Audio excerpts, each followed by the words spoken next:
Excellent. Okay, so tonight Phil and I will be discussing social capital, local economy, and how they tie into resilience. So again, this class is really going to be sort of a common thread throughout the rest of the conversations we have during this course. So it's more foundation, and hopefully it's the beginning of the positive talk. I wasn't here last week, but I guess it was a little negative. It's the only one. So from here on in, we'll be talking positive. And I'm just going to start talking a bit about social capital, something I did my master's thesis on, and I thought, at least I can put some degree here. But just first of all, I'm wondering if anybody has any thoughts on what they think social capital is. Just shout. You don't have to raise your hand or anything. Not shout. Speak up. Is it where you invest time, attention, resources? So when it's more of a social investment than individual consumerism, or building up your own little pocket of things? Okay. Well, we'll get to that. So anybody else have any other thoughts on what they think social capital might be? Darcy?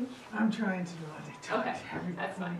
I got four birch logs in the I can see you. I want to say Adam. Definitely the value of our connections and relationships. Okay, excellent. All right. So this is. Okay. Oh. So I just thought I'd start with a quote. I know, I'm pretty excited. So I just thought I'd start with this quote. The story of the human race is characterized by efforts to get along, much more than by violent disputes, although it's the latter that makes the history books. Violence is actually exceptional. The human race has survived because of cooperation, not aggression. So social capital is a fairly new sort of concept in academia, and we use the word quite liberally now, but it has been used in academia and in sociology in particular. And so these are some definitions that come out of the sociology. So Robert Putnam is sort of considered the father of social capital and bringing it into academia. And he describes it as the social networks and the norms of trustworthiness and reciprocity that arise from them. And we'll get to the word reciprocity in a bit. Another couple of academics, this is all pulled from my thesis directly, if anybody wants the direct sources, I can provide them to you after. So potential resources or value made available to actors through an investment in social relations, including networks and other forms of social organization. And then the Social Capital Foundation sort of talks it a little bit differently. They say social capital is often understood as the networks that a person possesses and that he or she may use in a social integration purpose. However, it's actually more the disposition to create, maintain, and develop such networks that constitutes real social capital. So this may seem all sort of theoretical and everything there, but does anybody, right off the bat, does that resonate with anybody? Can anybody think of something that they're involved in that maybe is enhancing social capital for them or for the community? Anybody? I know there's some people involved in here that are in social networks that are very much building social capital in our community. Everything I do is I was at the fracking thing in Surrey last night. I was in Alberton at the pesticide-free thing. I'm in women's, every single thing I do. You're in Women's Institute, right? Kind of design, yeah, lifer. Yeah. 25 years. All right, perfect. Okay. So social capital is this really valuable thing. And it talks about resources or value. This is not just some sort of fuzzy, sort of feel-good thing. There's actually much that can come out of building one's social capital or building the social capital in a community. So what does social capital focus on? So focus on who knows whom. So Darcy probably knows quite a few people because she's in a lot of social networks. Not as many as Leo, obviously. Well, so the character of these networks, and we'll talk about that a little bit more in depth. The strength of our ties. Are they strong ties or weak ties that we develop in these networks? And again, we'll talk about that in a minute. Levels of trust in these networks. Are we just kind of well, I'll go, but I'm not sure I really want to disclose anything about my life with these people in this group, or are they willing to, share everything and count on this other person in the group to follow through on their word. And levels of reciprocity. This is the word I think most of us are probably familiar with, but anybody have any thoughts on reciprocity and what that, Leo? Well, in terms of social capital, this became more of an academic term, but in actual fact, that's probably how most communities probably existed for generations. And we've actually, because we've become much more moved away from that, became more individualistic or more competitive or what have you, that's what broke down. So now people are realizing the value of things. So for example, every time I go, we had this meeting in Surrey yesterday, so we knew the people that were involved that came out to the meeting, where people work together in a whole bunch of different organizations in that community, and are interested in fracking, but they came out, there were people there from the wildlife group, from the watershed group, from, firefighters, a whole variety of people, who actually are people who build community, like people that were involved with community council. So all the people that came out have a stake in actually strengthening the community and working with each other in various levels, and that gives the strength to that community. Absolutely. Sorry to interrupt. There's a car in the parking lot with its lights on. It is a green Subaru Crosstrek. That's me. Good catch. Good thing. Yeah. So yeah, absolutely, Leo. It's very true. I think that we can see there's been a lot of decreasing social capital, especially in the last few decades, and that's actually something that's in this lovely book.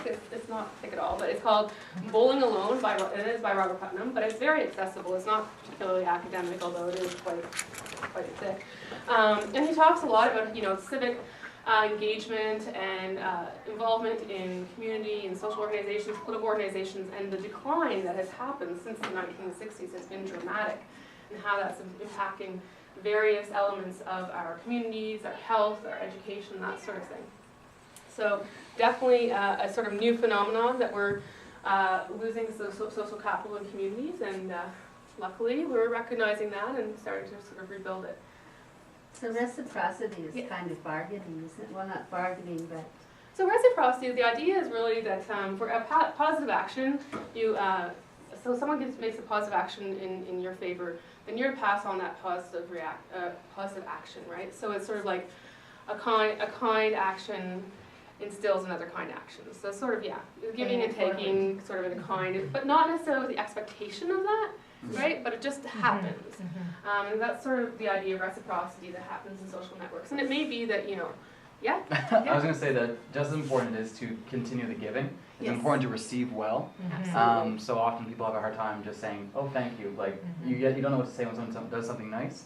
And if you are able to do that, it keeps the energy flowing in both directions. Because it feels good to do good. And when you get that little bit of an exchange where you're like, oh, well, you are welcome. And you're like, oh, I'm going to keep doing this. And the other person's like, oh, that was nice. I'm going to go do it too. So it's a little bit of both. It's not always just back. Yeah. It's Giving going to go and on receiving. and eventually come back, right? So the circle of life. So I know I said I was going to be positive, but I just want to note that social capital is not always going to bring about great things. There is a darker side to it that we should just be cognizant of as we sort of think about developing social capital in our communities, which is effectively what I'm trying to encourage us to do at the end of this very, very brief chat I'm trying to get through.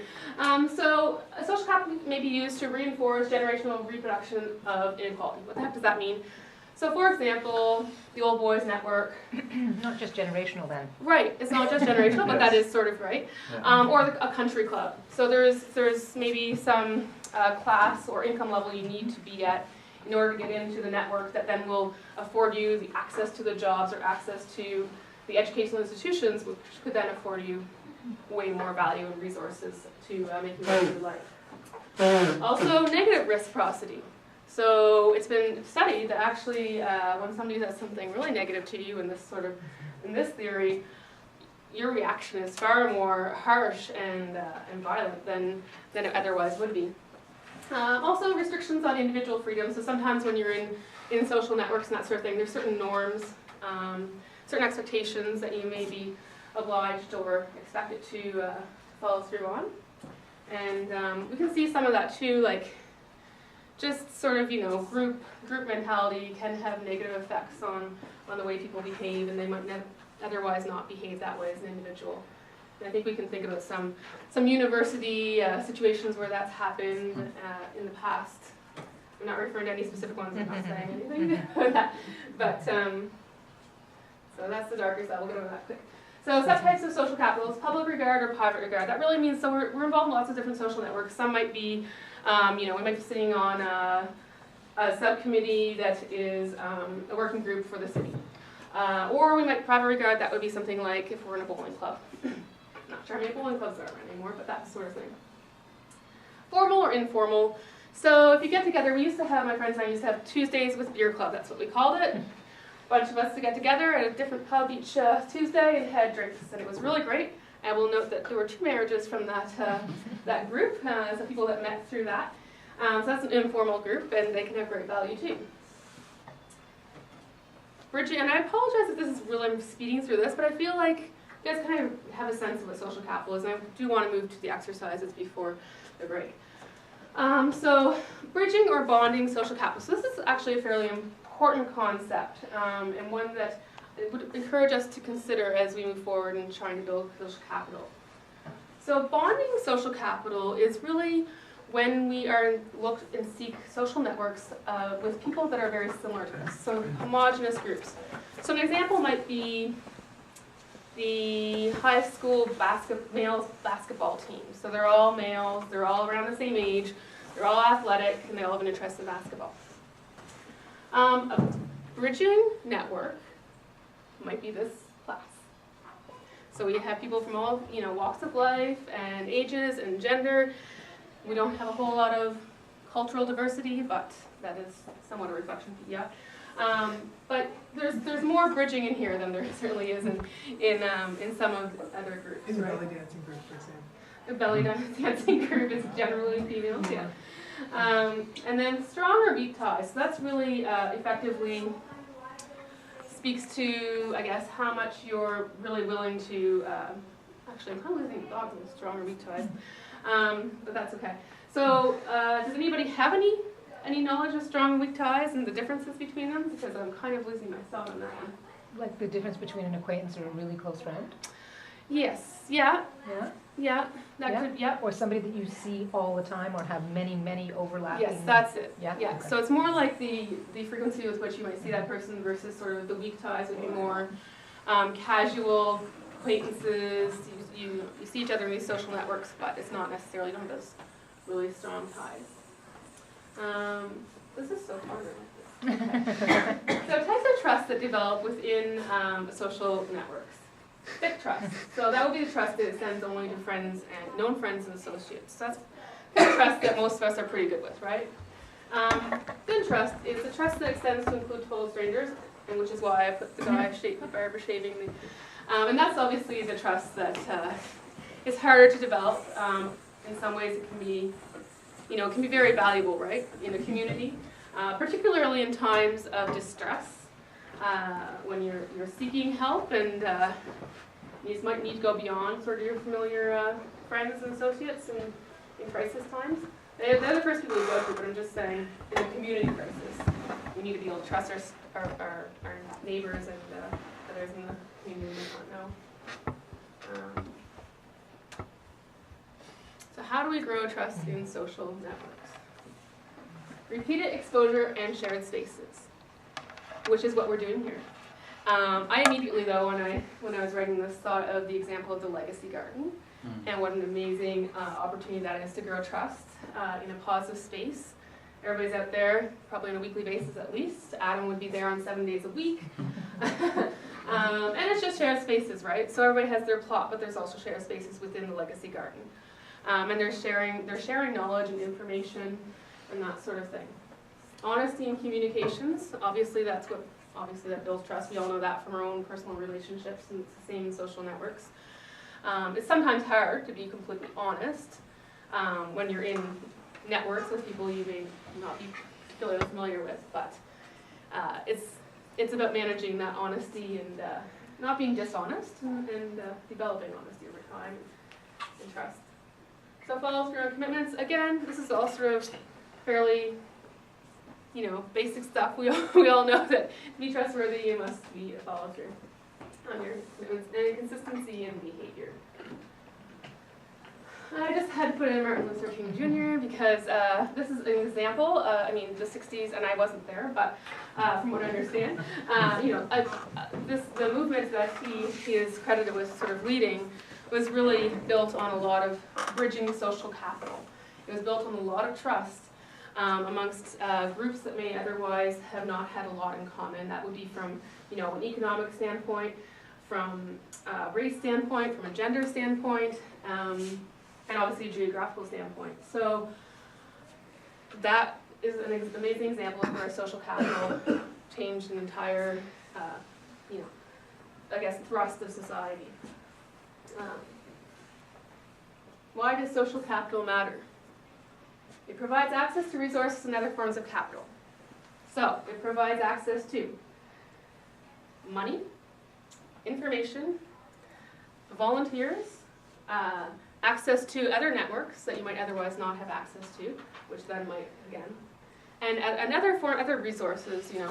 I might look to someone in this room and say, oh, I need to borrow a truck, I'm moving next week. Does anybody here have a truck I could possibly borrow? So various resources that you might otherwise not be able to access. It builds resilience.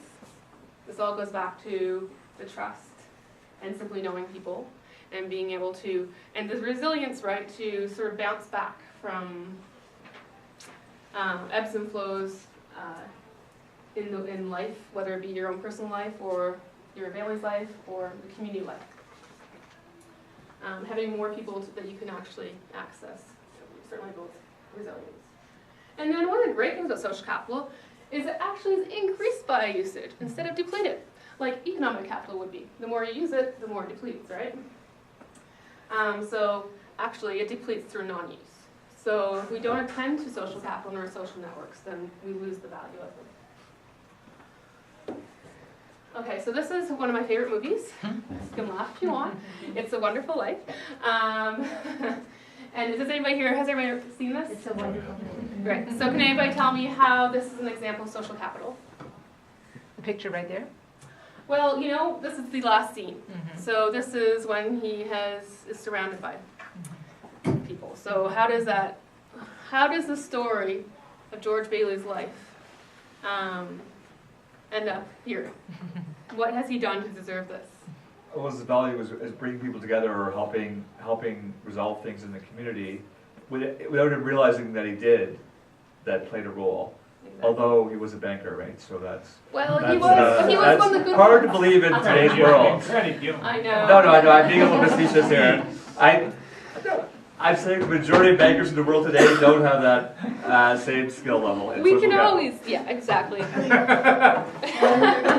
In my financial dealings, I think about him a lot, George Bailey. And I think about, oh, you're paying me this, but you don't know that this is going to help that person over there. Yeah. And I consciously remember that George Bailey at the bank when he was saying, don't you realize that your money is invested in so-and-so's house and his is invested in... Real. Yeah. So, yeah, effectively, he helped out neighbors, he helped out friends, he helped out strangers his entire life.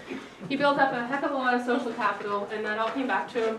In this case, it was in the form of money that he needed because he had lost a whole bunch of money at the bank. But another example from my own life and from my studies, and this is a picture of some people from a little town in Vermont called Hardwick, which has there's a book written about it called The Town That Food Saved. Anyway, when I was there, this is just a group of entrepreneurs and farmers and food producers that came together. And my first week there, I was there for 3 weeks, and this guy here, Tom Stearns, High Mown Seeds, if anybody's looking for non-GMO seeds that would be one access, said to me, he's like, do you want to come on a field trip with us? And I'm like, oh, okay, who's us? What are we doing? So I pile into this van, at 6 o'clock, he picks me up. He's like, oh, it's going to be a potluck, so bring something along. Okay. So an hour later, we're just randomly picking up people. We've got about 8 or 10 people in the van. And we finally pull up to this bakery. It's like in Waterbury, Vermont, so very close to Ben & Jerry's factory. And there's already people there, and everybody's got a potluck dish. And it turns out that they have come together, this group of food farmers and food entrepreneurs, once a month to talk about what's going on in their business, to sort of try and solve problems that they have. Like the month I was there, they talked about insurance for their employees, like health insurance for their employees, and how they might be able to access. A lot of them were small businesses just struggling to get by anyway. And they just, they were friends and they developed friendships. And what was really interesting to me was that they had been doing this for 2 or 3 years, and in that time they had lent each other over $500,000. So where they couldn't go to the bank, because the banks are not always so great for lending money to small business owners, they were able to access that through their social network and social capital. And in fact, actually, a lot of local food systems are very much dependent on building social capital, and a lot of local initiatives are very much the same way. Okay, this is Robert Putnam again. Very quick here. So community connectedness is not just about warm, fuzzy tales of civic triumph. In measurable and well-documented ways, social capital makes an enormous difference in our lives. Social capital makes us smarter, healthier, safer, richer, and better able to govern a just and stable democracy. So the next few slides, I'm just going to flip through them, but they're all in this book. I didn't just make them up. So this is the United States, and these are the states. So this would be Vermont here, has fairly high social capital. Doesn't matter. I really like Vermont, as people will know who know me. How do I go back? You were doing like Just tap the left side. Yeah, you got it. You got it. Yeah. No, you had it. There we go. Yeah. Okay, so kids are better off in high social capital states. And here it says Child Welfare Index. This is 1998. We can assume some things have changed, but I think we can just see that there's obviously a correlation here between. Vermont's always going to be in that top rated corner. Well, yeah. And there's North Dakota, there's Minnesota, New England, Iowa, South Dakota, Montana, New Hampshire. Violent crime is rare in high social capital states. Yeah, Vermont's still up there. But that's the case, right? The social capital is high in these places. And maybe it is also something to do with their geographies. I mean, a lot of these states have smaller communities, and it is theoretically, I mean, maybe not theoretically, but it does seem it may be easier to create social capital in smaller communities. Health is better off in high social capital states. So that's the health state index, 93 to 98. Social capital, economic equality go together. I think that one's pretty awesome, pretty important. Kids watch less TV in high social capital states. They probably all need to. That's because they didn't have the TV in 1994. Awesome. Okay, so now we're moving on to the exercises. We're running a little bit behind time, but I really just want us as individuals, or you can partner up with someone beside you, to think about some of the networks you consider yourself a part of. Darcy, there may not be enough room on that sheet for you, just whatever ones you want to. And then I want you to think about some of the resources that you anticipate or already have maybe had access to from these social networks. Sometimes it might just be relaxation. Sometimes it might be education. It could be some form of money or some sort of, economic capital of some sort. And then I want you to just think about, is this bridging or bonding social capital? Is this a public or private sort of network I'm involved in? And I forget what else I put on the sheet. Strong or weak. And then, start thinking about your social networks, analyze them, discuss them with your partner. And we'll give you about 7 minutes. Sounds good. Can anybody join? Well, in a way. Yeah. Is that what it is? Still, it would be like that. For doing things. Well, like what about pesticide-free? Yeah, we meet every second week, which is just basically a steering committee, and then we have our public meetings. Right. Tell me why you gotta be a member, but anyway. Well, some of you have all the Yeah, Yeah, it's the food exchange, it seems pretty private right now, but it's. I think I've seen you around, but I don't. Those people that you see at these things, yeah. But the more you get involved, it's like, the more you use it, the more it's stronger. And it's kind of like the more. It's a small island, we all network. Okay. It's been about 5 minutes, but I think everybody's having a good time here, developing your social networks and social capital chatting.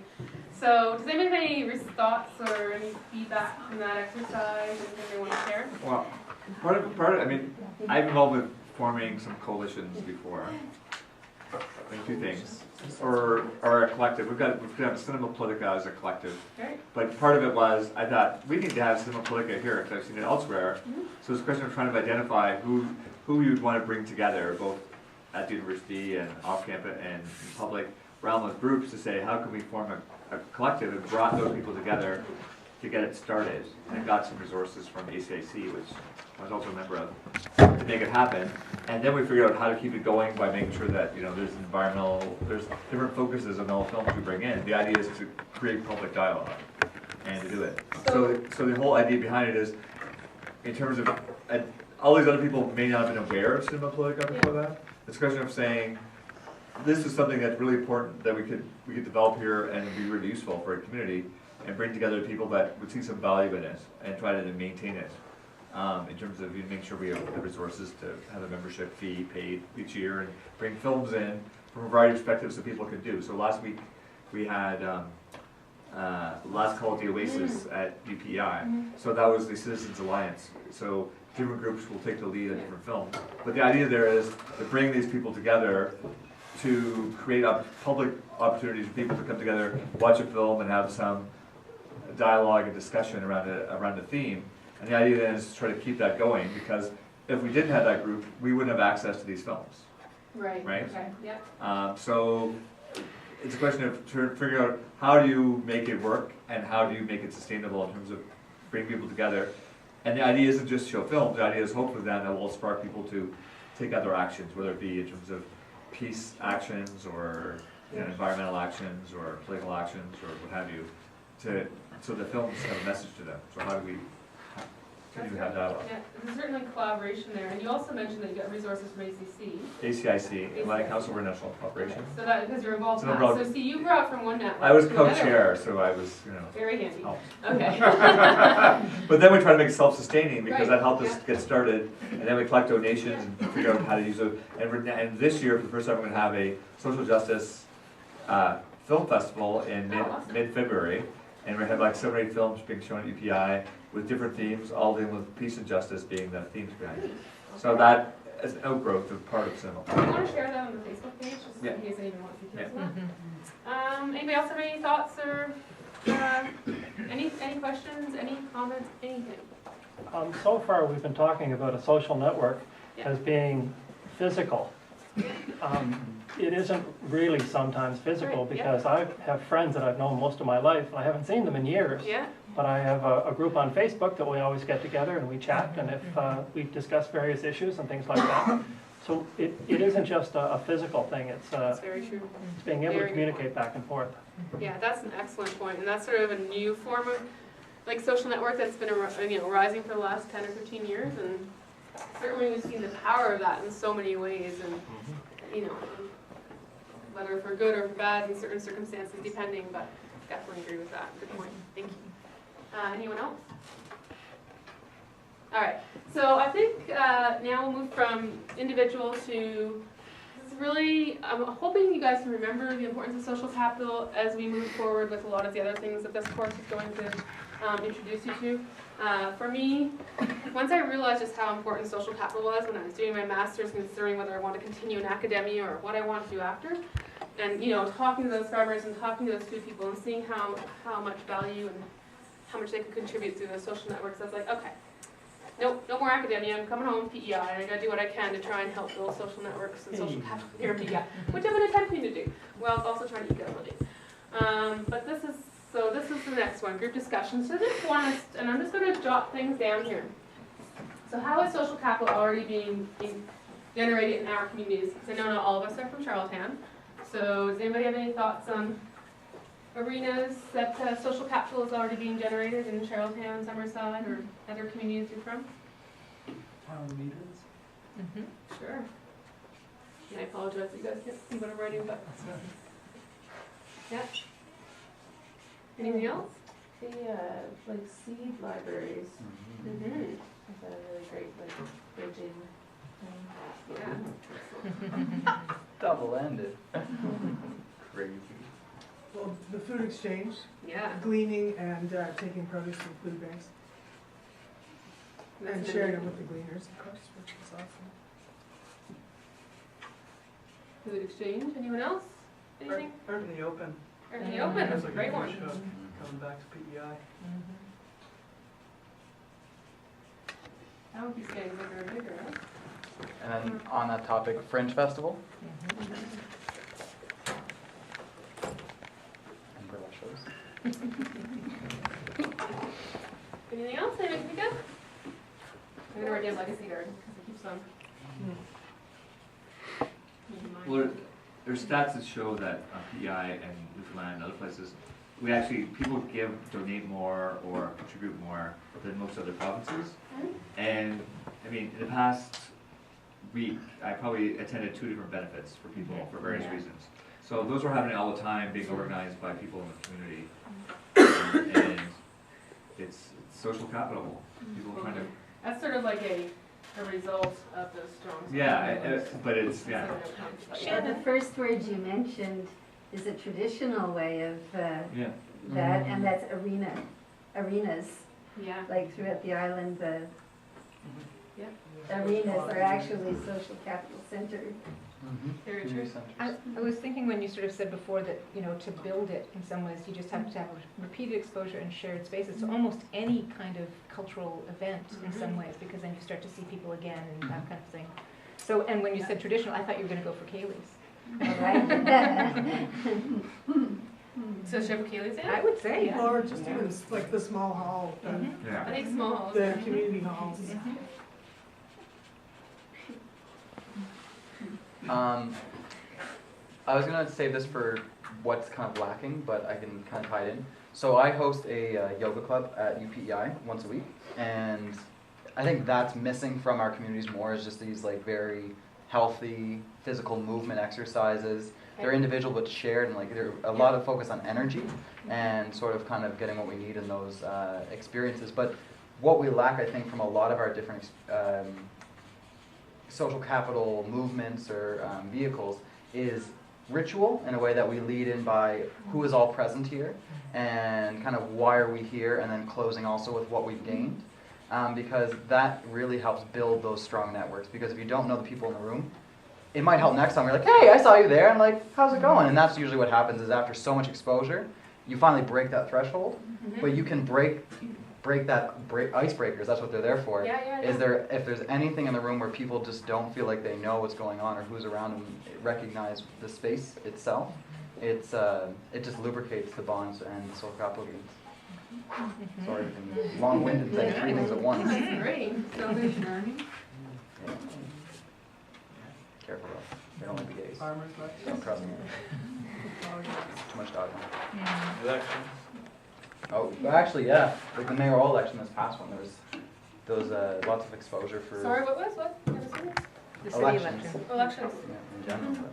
Or even like the sort of the Quite a discourse few that happens before elections, right? So like Exposure. debates, political debates. Is it repeat exposure shared Yeah, spaces? yeah. All right. I think we could go on. We could create a really long list here. I want to think you guys think about what would be some of the challenges that we might have, or other communities might have, when it comes to building social capital, strengthening our social networks.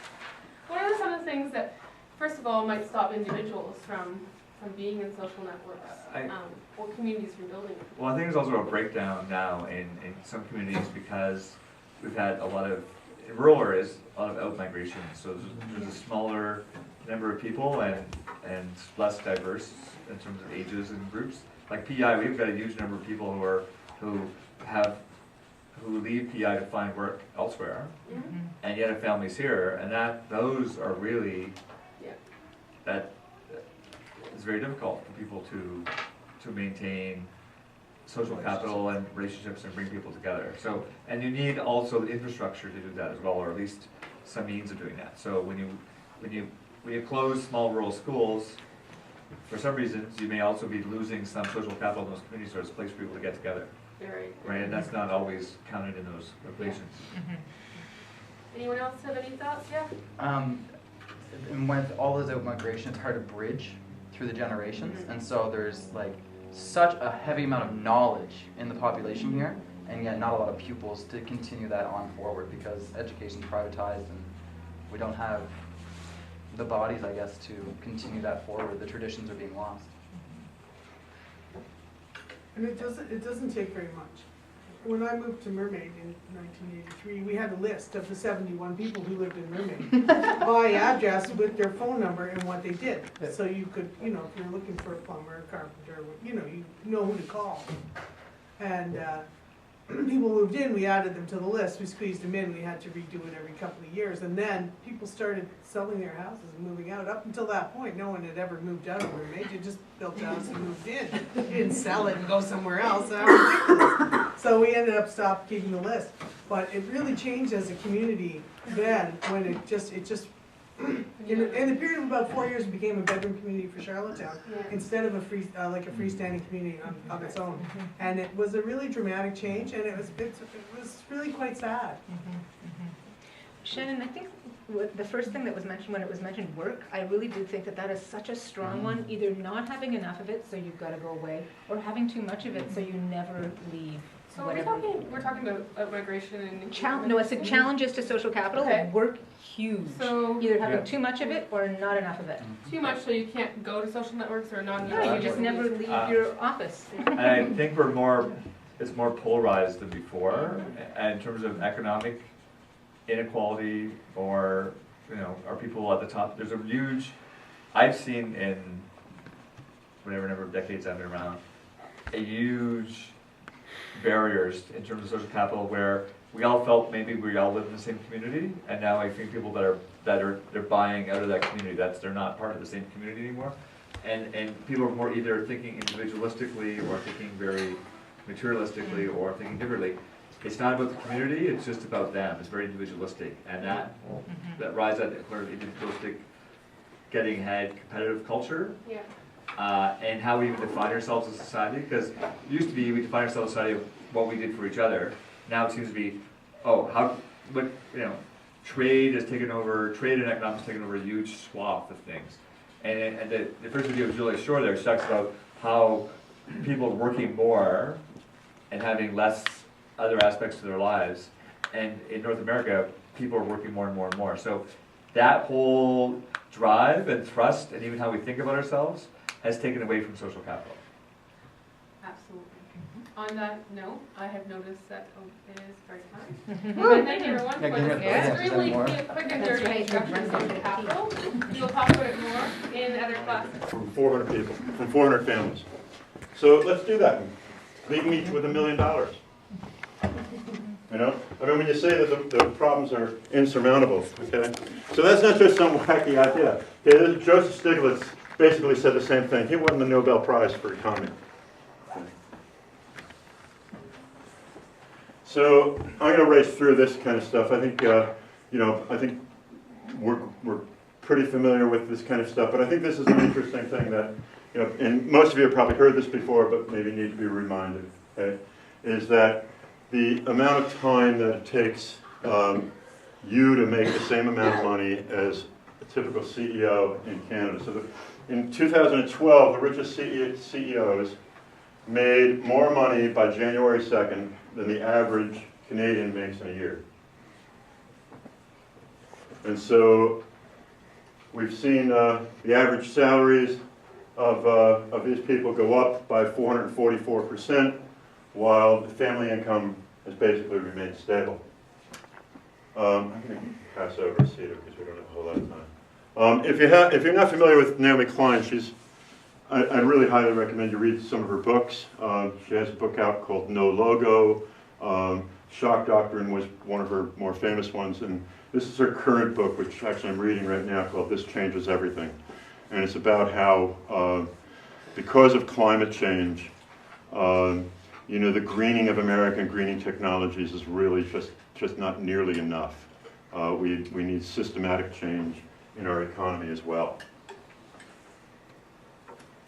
So anyway, this is an interesting, I first put this presentation together. I've been doing this presentation for a couple of years, and I had to update this last night, because 2 years ago, this number here was 2%. And Oxfam just came out with a report yesterday that said this year, 1% of the population will own 51% of the world's resources. And the poorest 50% own less than 1%. And then a woman was being interviewed on Power and Politics from last night from Oxfam. And she pointed out that 80 people own over half of the world's resources. Okay? So what I want to advocate in terms of local economy is a shifting paradigm.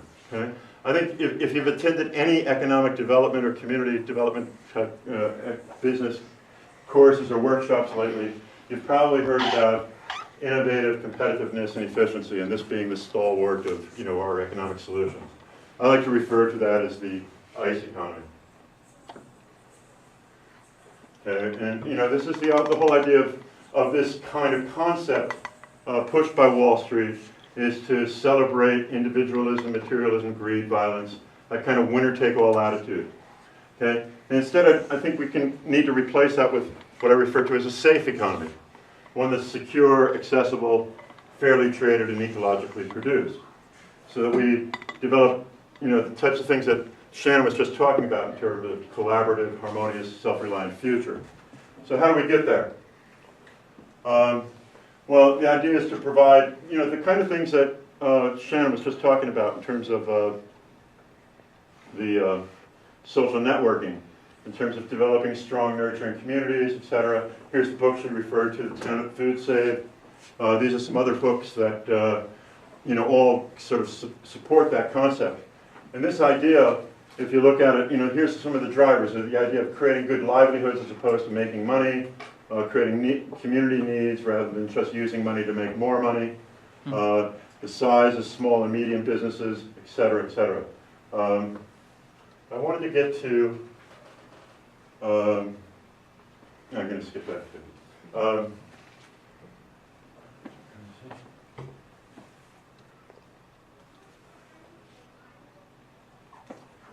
Okay, we were just having a conversation about this earlier, okay, that there's a whole bunch of information here, but this kind of thing I want to talk about real briefly is that in terms of changing things, I was at that roundtable meeting hosted by Wade McLaughlin the other day, and I spoke of like 21st century needs versus 20th century needs. And in the 20th century, we had a need for security, so our communities built public police stations, we built fire halls, we realized that we needed to educate people, so we built libraries, we built schools. We realized that we had healthcare issues, so we developed a public healthcare system. Well, in the 21st century, we still have those needs, but we have different needs as well. Right? So communications is critical. If we want to build up a rural economy in PEI, we want people to live in rural PEI, what we need, and this is which already exists in other jurisdictions, it's not such a crazy idea, is that we need fast, reliable, free internet. Okay? The internet in the 21st century is the library of the 20th and 19th century. And it should be a public service resource. If you want people to move to rural PEI, that's what they need.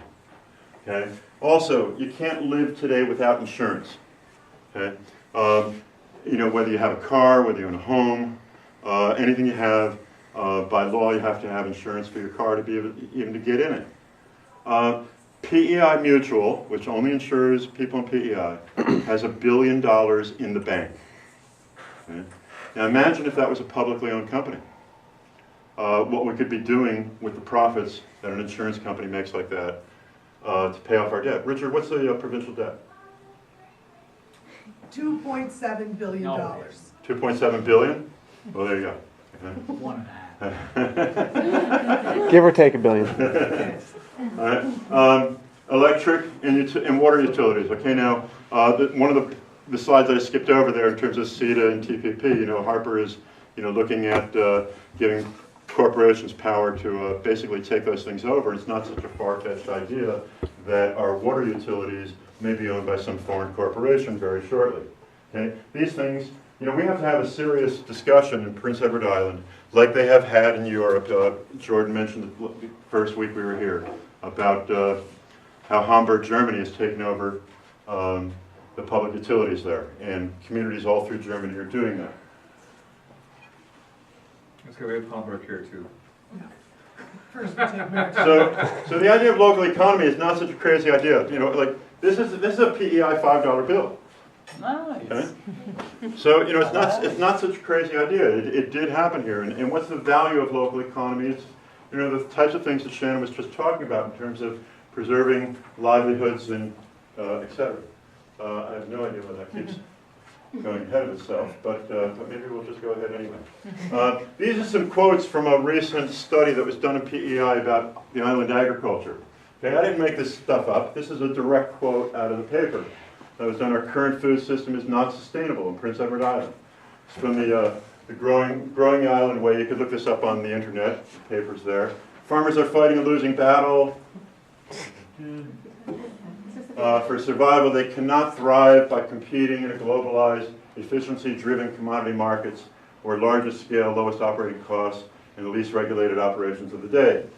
The commodity system has created a vicious circle in PEI where ever declining profit margins have forced farmers to consolidate and intensify their Instead of pressing that arrow, right? You just press the if you just press the screen, I think that says progress forwards and it continues to move at a slow rate. Oh, is that right? So what do I do instead? Instead of pressing that, just tap the right-hand side of the screen like Shannon was doing earlier. I think it'll just go one slide at a time. Oh, okay. I theorize. All right, we'll try that. Okay. So anyway, that's happening, and that report was done despite the fact that the Fast Company had done a study about how these are the most popular and best green jobs for the next decade. Farmers being number one, but notice they all have to do with green jobs. Okay, whether you're a forester, a solar power installer, an energy efficiency builder, wind turbine fabricator, conservation biologist, green MBA entrepreneur, recycler, urban planner, sustainability systems developer. Okay?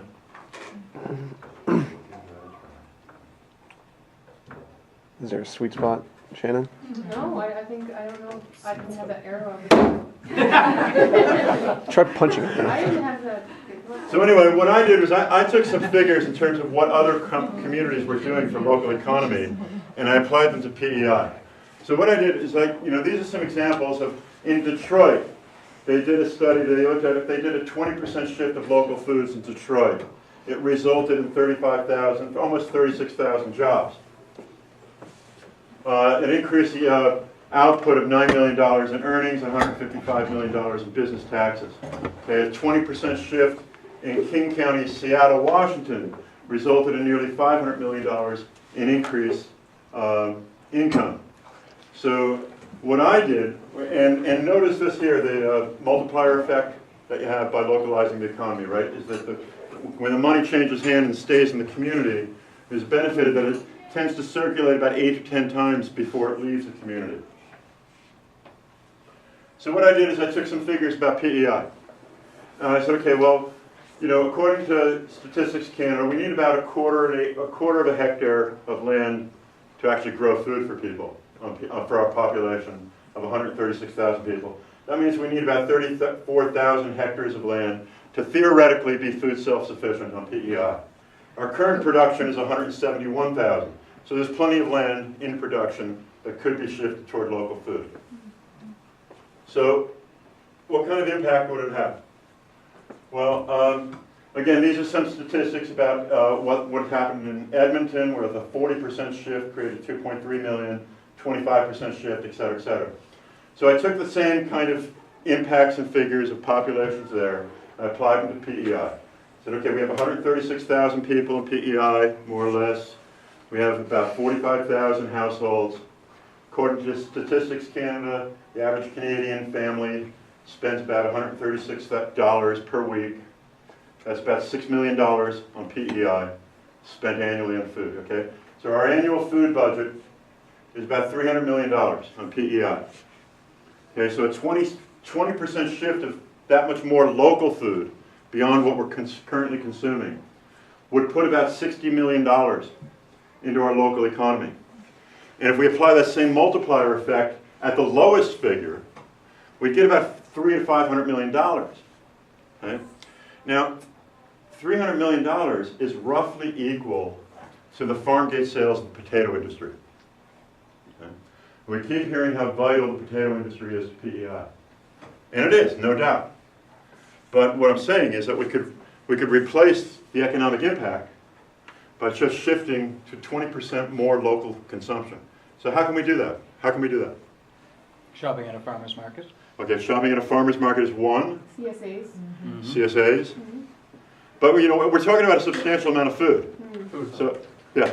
Asking for local produce at your grocery store and buying local. That's a really important one, I think, is, when you go into the store, ask for it, I ask if it's, the corn, I won't buy corn unless the produce guy can guarantee me that it's not GMO, because they don't know, and most of it is, by the way.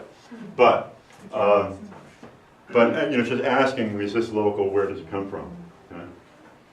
Institutions, hospitals, schools. Absolutely, that's what I was looking for. Okay? Absolutely ridiculous. Was, if the public institutions, the schools, hospitals, nursing homes, if they all, and we don't have to force them to say, okay, you have to buy local. But what they did at the University of Toronto was the University of Toronto said, okay, we're going to make a commitment to local food if we could buy it within 10% of the price of what we get it from the wholesaler. It had a huge impact. Except with CETA, the Green New Trade Agreement with Europe, Comprehensive Economic Treaty, local procurement, municipalities and other groups would be disallowed from having local procurement. Yeah, I know. I was going to talk about that, but I knew that we were tight for time, so I thought I didn't want to talk about the global too much. I wanted to focus on some of this. And I think it shouldn't just be like the institutions that are public, but also like our public trustees. When they have a luncheon, they should be buying local food, not eating, not caring about what they're being fed, right? I think that's important. You have to care all the way around. Absolutely. So actually, this had become really trendy. Notice it did in this 2009, right? 1 year into the economic crash. This is the source is the Washington Post. Starts running articles about how local food can jumpstart the economy. Okay? All locally owned businesses can help the economy grow, but food businesses are the gateway. And they really are, because we really need to localize everything in terms of our economy, but food is the one that's easiest to relate to. And I've always thought of local food as really just a stepping stone of localizing the entire economy. So I did the same thing with the arts and crafts industry as I did with the food sector. Okay? And again, this comes right off the government website, discovering blah, blah, blah, how committed we are to our artisans. But the interesting thing is that the sales and PEI of arts and crafts are about $30 million a year. Okay? But interestingly enough, only 20% of those products are actually made in PEI. This is our arts and crafts industry, and only 20% of the product is actually made in PEI. Okay?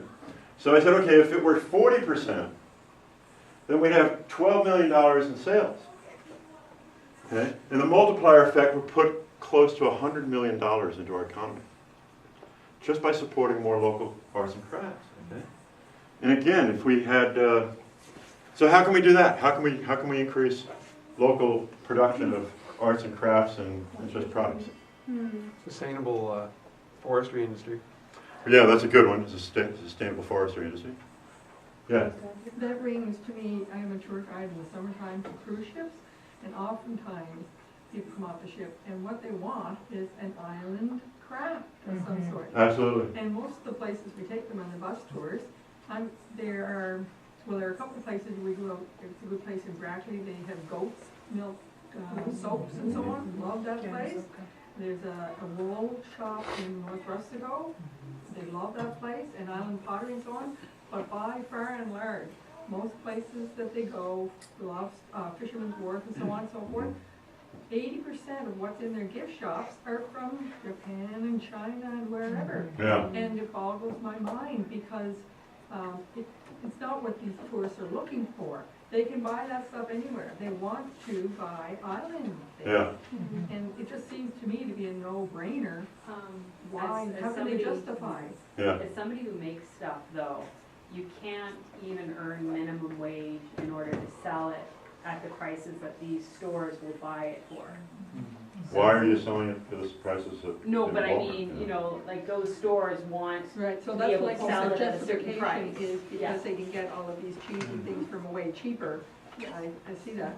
But there doesn't seem to be access to the opportunity to choose between either or in a lot of stores.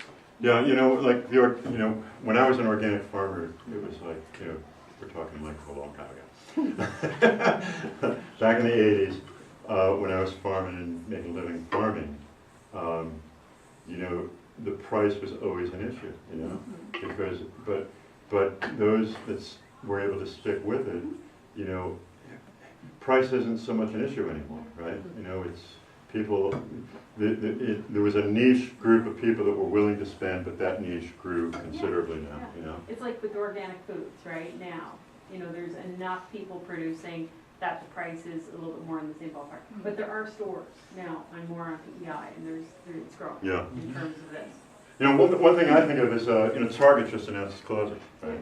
And, you know, wouldn't it be nice if there was an initiative? Like I think when a company closes, that the workers should have the option of buying it out. Right? And I think the people that work at Walmart, you know, could be given some entrepreneurial, you know, expertise, counselors. And maybe we should start an arts and crafts boutique center in Target. You know? And or another solution might be to, you know, you go into the grocery store now and you see signs for local food, right? And you have an aisle for imported, you know, food, gourmet food, right? Well, maybe we should have a governance body that goes into the big box stores and says, where's your local goods aisle? And if you don't have one, well, if you don't have one, then maybe we're going to start one. Maybe we're going to start a store. Maybe we're going to take over, maybe we're going to reopen Target as a publicly owned facility for entrepreneurial type people, set up like a farmer's market where everybody has their own. I love your idea. Well, it's not so unique. It's not so unique, but you know? it's right Phil, now. can I just touch on, since you were talking about how we get people to buy more, just one thought, maybe controversial. I think I love what artisans do and crafters do. Sometimes I think there's a disconnect though between what they produce and what people want. So I don't know that like all of them have the entrepreneurial sort of, you know, spirit or abilities. So I just think there may be some more entrepreneurial training in that area. Yeah, absolutely. Absolutely. So they understand, okay, we can't just make what is beautiful, which it always is. Yeah. But you know, it needs to be something. If it's Islander, it's got to be practical. It's got to be pottery plates replacing the regular plates, something like that, not just. And clothes too. Yeah, exactly. Yeah. I mean, when you think of how many women's clothes stores there are between the two malls, oh my God. I'm not hoping that's And nobody's making clothes. You know? There's room for it, definitely room for it. Everybody wears shoes, but nobody makes shoes. Except for that group. It's like, you know, along that line too, I keep thinking, you know, like, who doesn't use soap? Does anybody not use soap? I've gone through both of it. But who's your soap? But who's your soap maker? Back to it. Right? Who's your soap maker? Cindy Rice. Yeah, Why would you buy anybody else's soap? I'm sorry. Anyway, I wanted to talk, just in closing, it's 8:30, but the SEED program has been a vastly underutilized program in PEI. It's been very successful in Nova Scotia. And I think it has potential, but unfortunately I don't think it's really set up to be successful.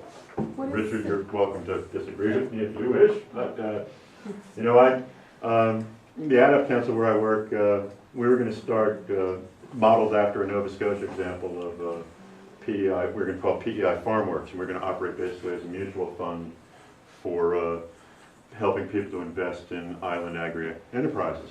And it's been a model that we're just basically copying what Nova Scotia did. Well, we were told by government people, they didn't tell us not to do it, but they called us downtown and they said, sure you really want to do this? You're good people, we don't want to see you get hurt. And we turned around and said, well, do you not want us to do this? And they didn't say, no, we don't want you to do it, but it was pretty clear they didn't want us to do it. So we didn't do it. But, you know, in Nova Scotia, one of the reasons that it's so successful is that they have a guy, Chris Payne, who's a government employee, and it's his job to go out and promote CETA in Nova Scotia. We don't have that here. Okay? The other thing that makes it difficult here is that it's an equity investment in PEI, okay? Which means that you're subject to securities and exchange rules and regulations, which make it very onerous in terms of paperwork, and it's just very tight regulation. Over in Nova Scotia, it's an unsecured loan. It's very simple. You know, it's like, you know, you want to start a business? Well, here, I'll lend you some money. You know, and I lend you some money, and as a result of me lending you money, I get a 35% tax credit. You know, the whole lot simpler. Well, a number of years ago, probably 15 or 20 years ago, a group as well was working on a labor investment fund, similar idea. We're investing locally in projects, and still wasn't received very warmly here. But we look at banks and money outgrowth. There's a whole story of the Farmers Bank of Bresco, which actually was locally owned and controlled, and they passed rules, regulations, which actually put it out of business, but it actually kept money in the local economy. Meanwhile, we have, Bank of Nova Scotia recently made $7 billion last year and then eliminated 1,500 jobs, right? So, and all that money leaves, right? Absolutely. So the question is capital flight and not having ways of investing capital, leaving it here to invest locally. And banks have had a really poor record of loaning money to small business or other people because they're actually not doing it. They're actually sitting on the money. I mean, even not David Dodge, but the, what's his name, the last bank of Mark Carney called it dead money, right? So it's a huge issue. That's why the economy stalled, is because we have these players, and all of our money, PEI just leaves the province. Absolutely. If we're involved in those banks and things. When I first moved to PEI, my first bit of work, I was teaching, I was introducing some social ecology courses at the university. And in one of the courses, the students were all doing, we're going to end, this will be my final comment. All the students broke into groups and they had various projects. So I said to one group, I said, well, why don't you go out and find out where your professor's pension funds are invested, right? And they came back, it was rather startling, that it was all out of province. It was all out of province. Right now, there's, what's the university? Was it University of Toronto again that successfully divested from oil? And this was before the crash of the oil. But right now, because of, it's an easy discussion to have right now to convince pension funds to divest from oil. So it might be a good thing to do. The Toronto, Ontario teacher's pension was in Cadillac, Fairview, Imperial Tobacco, and liquor. Federation Bridge. Yeah, so that's what they were in. They were in tobacco and alcohol and shopping malls. And they once it came out to light, they were like, oh, no, we should change And that. also arms manufacturing. And arms manufacturing. Yeah. So a little sunlight there sterilized that quite a bit and made quite a difference. I got an idea. We should have a PEI version of Dragon's Den. It could be Lobster Den. And the people with the money would have to be islanders. That's a good thing to do that. And then all of these little entrepreneurs should I love it. When they get their 35% tax credits, it makes it worthwhile. Okay, well, we're out of time. If you wanted to get more detail, as I say, this presentation is on my website, and I think we're posting stuff on... has everyone seen the Facebook page? Yeah! It's up, just type in the course. The first week, we agreed to do something food-wise on February 10th. Okay? So we're providing a snack on February 10th. So what that means, in fact, Lisa did the math for me, although then I went downstairs and I said there's actually 160 people for the whole community school. So if we all bring something to feed, well, at first we thought it was 130 to feed 6, to feed 8, to feed 10, that would be fantastic. And we could say, let's try and bring a mix of savory and sweet, because not everybody wants one or the other. I can make blissballs. Can we make it fresh, local, organic? That would would make perfect sense for all of us. Reusable plates. Inspire the masses. Just saying. Yeah. I could do without the styrofoam. We go all over it. Is that, when is that? February 10th. Yeah. Our February 10th class. So if people feel like it, that would be great. Maybe next class we'll get a sense of people making some kind of commitment, so we'll know that we've got enough. That's great. Okay, thanks.